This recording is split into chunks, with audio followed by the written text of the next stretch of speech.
Before we continue, I want to begin with a statement from Felipe Luiz. The tables will turn. There's nothing that can take me down. Let's see. So I can't just look at the data and say 2 goals, 2 goals, 2 goals. I have to look at what mistakes my team is making defensively, and there's nothing that scares me. Because the mistakes we're making are the same mistakes as last year. The difference is that our ball didn't go in, theirs did, because Paquetá's shot in the last minute went over, and Yuri's went in. That's the difference. When things turn around, because football goes in phases, we'll get back on track. The mistakes will keep happening, and I'll always be correcting them, whether we win or lose. Do you agree with him? Comment here.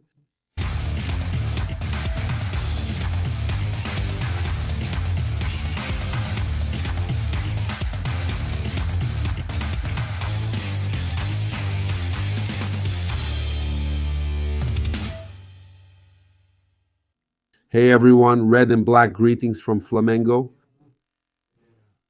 Multi-champion 2025. Yes, I'm upset about this loss, especially at the start of the year. There's really the issue of preseason. There's the issue that Jorginho mentioned, which whether we like it or not gets in the way. But there's no excuse for what's happening. Flamengo can't play the way they played today. I think that they had a poor first half and the players know it. Second half, Flamengo, even with one less player, played better. But the thing is that Corinthians wanted it more. They had more desire. We've already talked about this here.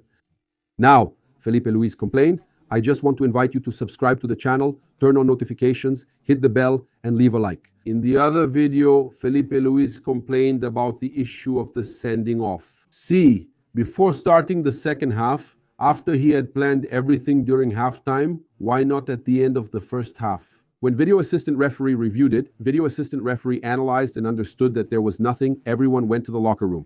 Felipe Luiz prepared the team's second half strategy, expecting to have 11 players, and he's right about that. Whether it was a red card or not, opinions are divided.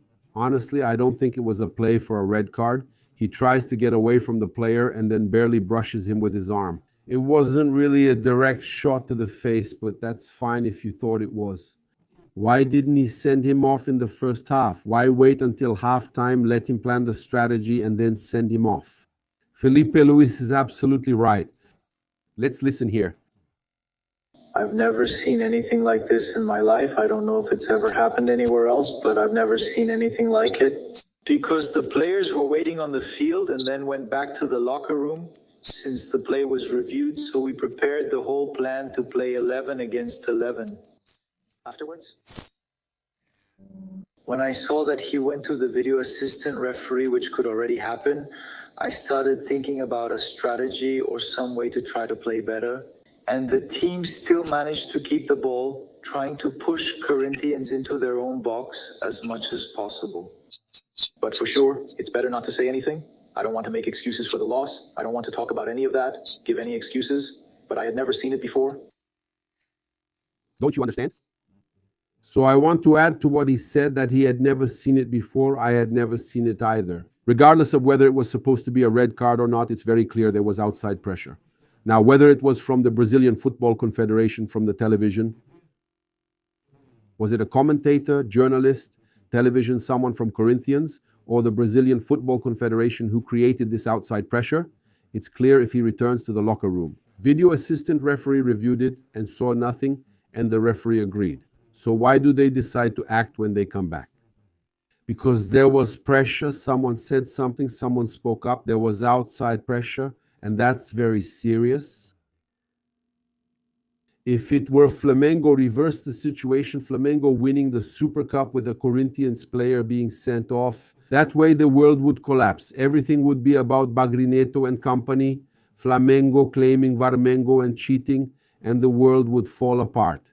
If it were Flamengo coming back from halftime and then getting the red card, they would say it was outside pressure. They would say everything. They would say everything. The media would want to take this and bring it back. Against Flamengo now with Corinthians, we have to bring this up here that it was outside pressure, and it really was this time. If it were Flamengo, it would be on all the news covers, newspapers, and websites that someone's pressure, outside pressure, had changed the refereeing. The video assistant referee is the issue, and I can perfectly read what the commentators would say. It doesn't matter if it was right or not. Video assistant referee had already decided they would say that. I'm sure of it because it's against everything and everyone. Felipe Luiz as well. Felipe Luiz discussed the physical aspect, saying that in the second half, he's almost always in the opponent's field.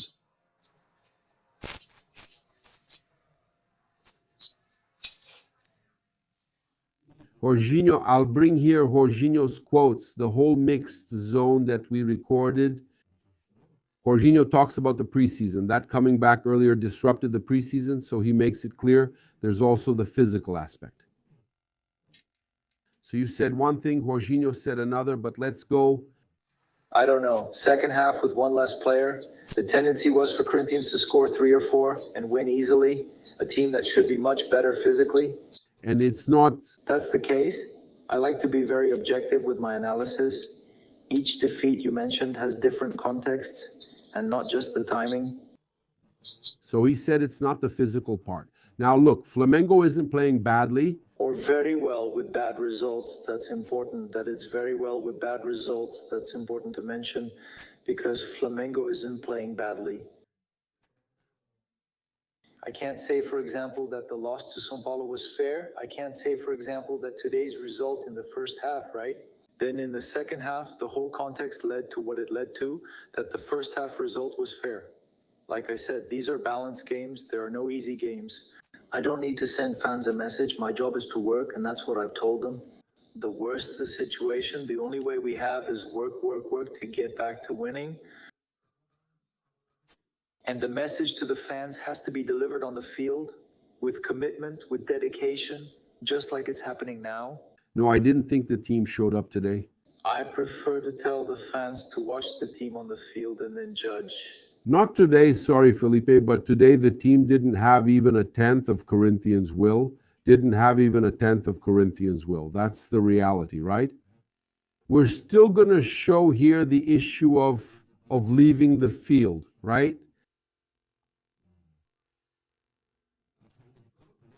Because it's a moment we're not used to seeing anymore. But it's important for us to feel this shock so we don't lose it again. We had here the missed goal by Lucas Paquetá.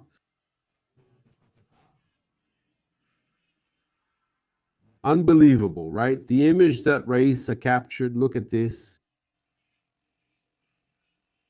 And Paquetá talked about it. Let's listen. I'm really sad, man. I'm really sad.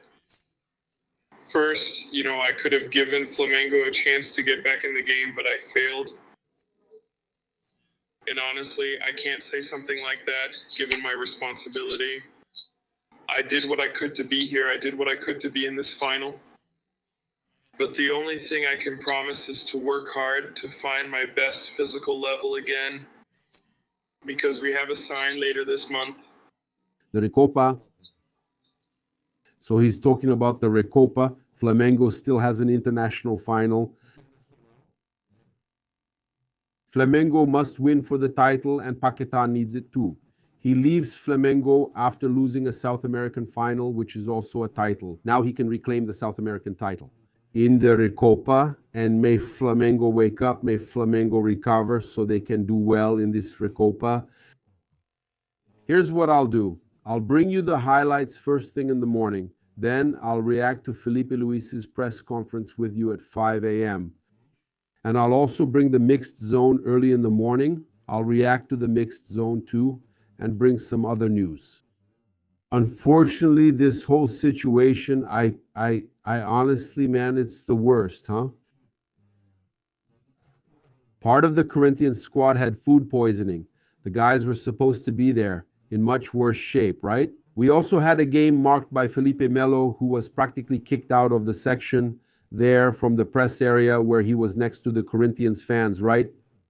That situation there, what a situation. Really annoying. Look. Felipe Melo is fighting with Corinthians fans. Corinthians fans don't like him because he's associated with Palmeiras. And so we also bring it here. I'll bring it here. I'll bring it just later. I'll bring it. The full mix zone early in the morning. I'll bring the full mix zone. It's already getting late. But I have to bring some news here. I also bring other news, but I wanted to bring here the quotes from Leo Ortiz, who says the following. Playing with one less is harder, but our attitude was good in the second half. I think we should have had that attitude in the first. We kept playing. There you have Leo Ortiz speaking. Felipe said we did well in the first half, and Leo Ortiz said we did well in the second half. We didn't stop playing. I think we were better in the first half. We controlled the game more, but we lacked a bit more attitude in the first half, which we had plenty of in the second half. So it was really about attitude. Like I said, Corinthians came in with a lot of drive, and Flamengo came in without attitude, without desire, and even Leo Ortiz admits that the team came in without attitude. So much so that for a long time it didn't even show that we were one man down, but it's tough at the end. Everyone is already exhausted, really exhausted. Now it's time to work. During tough times with many losses, you have to block out distractions and focus, because we have the Brasileirão on Wednesday and need to win. But it's important that Leo Ortiz admitted that there was a lack of attitude. The team didn't come in with the attitude they showed in the second half after Carrascal was sent off. So Paquetá said, I'll repeat it here. I'm very sad, first because of the chance that could have put Flamengo back in the game and ended up failing. I honestly can't say it was a red card. I shouldn't miss a goal like that. It's my responsibility. I did all I could to be here. I did my best to reach this final, but this is just the start that I can promise. It's about working hard and regaining my top physical form. Since we have a final later this month, I plan to help Flamengo. The Recopa, and we can still win the Carioca. People also think we're already done, but we're not. No, look, according to the journalist Gabriel Orfo, who works with us, Jorge Carrascal will serve his suspension in the next possible Supercopa final. If Flamengo qualifies, and it's not during a Brazilian championship round, the suspension doesn't carry over to the next competition. As happened in some situations, Flamengo has even been punished in this regard. So you have to be careful, you have to ask for some time. The Brazilian Football Confederation's statement confirming this. I don't trust these things, no. According to Gabriel Orfo, he will only serve the suspension if he reaches another Super Cup final. Referee Rafael Rodrigo Klein sent him off before the second half began, following the first half incident with Breno Bidon. So he can only serve it in next year's Super Cup if Flamengo makes it again. Flamengo, which is the team with the most Super Cup appearances, is also the biggest champion. Losing today is part of the game. I'm going to show you now the image of Flamengo leaving at the moment of Corinthians' awards ceremony. You have to take this scene. You have to use it to win later, to use it to feel some shame, to go after victories this year, to win 2 or 3 consecutive years and establish dominance in Brazilian football. Flamengo is capable of that with the money they have now, but the fans also need to understand, look, man, I saw a comment here from Lula. He's a former president of the club, and it's a strong comment, okay? It's a strong comment, and I honestly understand his anger. Okay, look, let's go. Look. Here's the thing. It's a guy who's about the same age as me. He's kind of getting to an age where he's getting fed up. And I talked a lot here.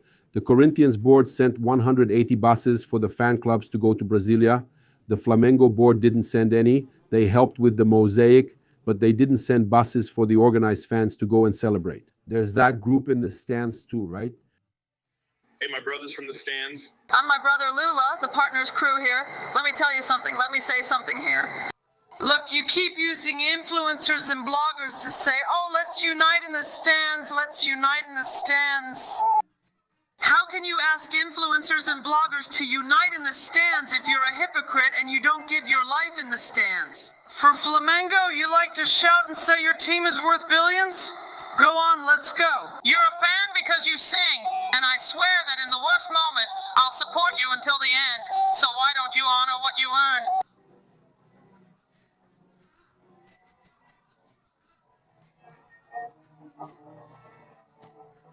For you to stay, that's right, here's the thing, that's my opinion. I make my living a lot because of these stands and I keep giving. I have the right to say this, I have the right to speak. Straight talk, go to the stadium, white fan, it's to sing. You like to brag about your billion-dollar team, don't you? So live your life according to your team. My talk here is real. I understand his anger, but that's it. Every team has fans who go and aren't part of any organized group, and especially we know that when the game is in Brasilia, there are a lot of local fans. And then, man, you don't have that, There are even some organized groups from Brasilia, but not that huge number. So you need a lot of people to go with instruments to make the party happen, to help out, because to spread the sound in the stands, you need that. That's how I see it. And from the moment the board doesn't help with the trip of these fans, and we see the other team, their board helping, it makes a difference. It really makes a difference. So that's it. Man, it's really sad, man. It's really sad. We really notice that there's a lot of money, but for certain things, they slack off. They slack off, right? So let's go. Let me bring here a statement from Jorginho, right, that I mentioned to you, and then we'll see the rest of the mixed zone. Tomorrow morning on the Paparazzo Rubro Negro channel, I'll react with you. Look, Jorginho talks about it. Obviously, it's decisive. I don't believe it, but I do think it obviously has an impact. Because you end up having a slightly shorter preseason, and that has an impact on the players on the field later. But that can't be an excuse. We have to know that we had 3 losses, and we're going to face this as our challenge to work even harder so we can improve and get back to winning. He talked about the physical aspect, the shorter season. Felipe said no, but you see what I'm saying? Like they don't have the same speech, okay? He left quickly. I don't believe it, but I do believe that obviously it has an impact because you end up having a slightly shorter preseason, and that has an impact on the players on the field. But that can't be an excuse. We have to know that we had 3 defeats, and we're going to face this as our challenge to work even harder so we can improve and get back to winning. And then he left, right? So, yeah, I'm going to end our video here with the image of defeat. Since we weren't used to seeing the players leaving without having won the title,